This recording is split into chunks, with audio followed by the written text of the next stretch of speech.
নমস্কাৰ মই মজিদ যদি আপোনাৰ এখন চাৰিচকীয়া বাহন আছে অথবা দুচকীয়া বাইক আছে তেন্তে আজিৰ এই ভিডিওটো আপোনাৰ বাবে অত্যন্ত জৰুৰী আপোনাৰ বাইক বা চাৰিচকীয়া বাহনখন ৰাস্তাত লৈ যাওতে পুলিচে আপোনাক ধৰিছে নেকি পুলিচে আপোনাৰ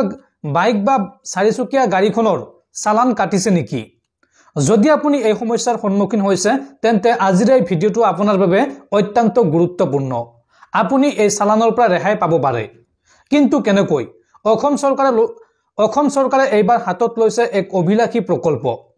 আৰু এই প্ৰকল্পৰ জৰিয়তে বা এই সিদ্ধান্তৰ ফলত আপুনি লাভান্বিত হ'ব আৰু এই চালান আপুনি দিব নালাগে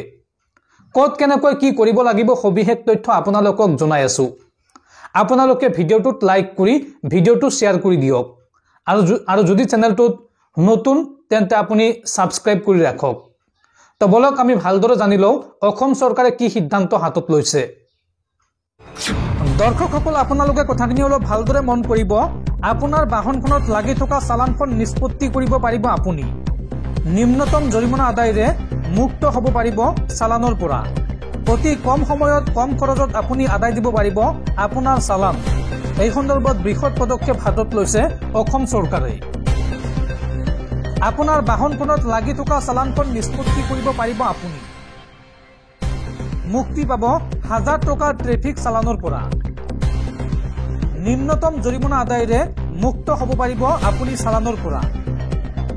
অতি কম সময়ত কম খৰচত আদায় দিব পাৰিব চালান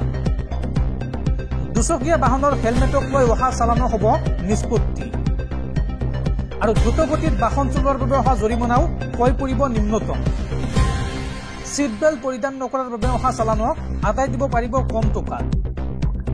অৱশ্য ড্ৰিংক এণ্ড ড্ৰাইভৰ বাবে অহা জৰিমনাৰ পৰা ৰেহাই পোৱাৰ সম্ভাৱনা কম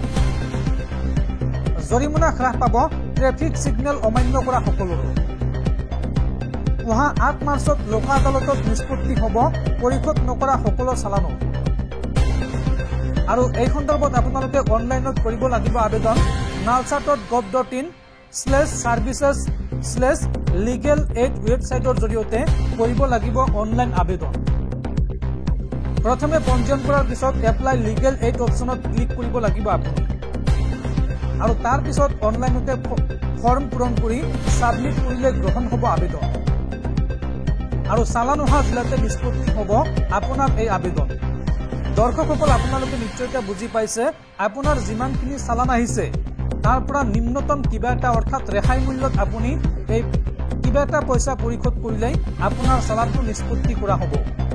আৰু যিখন জিলাৰ পৰা আপোনাৰ চালান আহিছে সেই জিলাত গৈ আপুনি এই কামটো কৰিব পাৰিব আৰু অহা 8 মাৰ্চত আপোনালোকে এই চালান পৰিশোধ কৰিব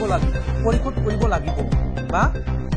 পৰিশোধ কৰাৰ দিন ধাৰ্য কৰিছে অসম চৰকাৰে অহা 8 মাৰ্চ গতিকে যদি আপোনাৰ বাহনখনত কিবা চালান লাগি আছে তেন্তে আপোনালোকে 8 মাৰ্চত ৰেহাই মূল্যত চালানটো নিষ্পত্তি কৰি লওক অন্যথা কিন্তু আপোনালোকে বৃহৎ পৰিমাণৰ জৰিমনা ভৰিব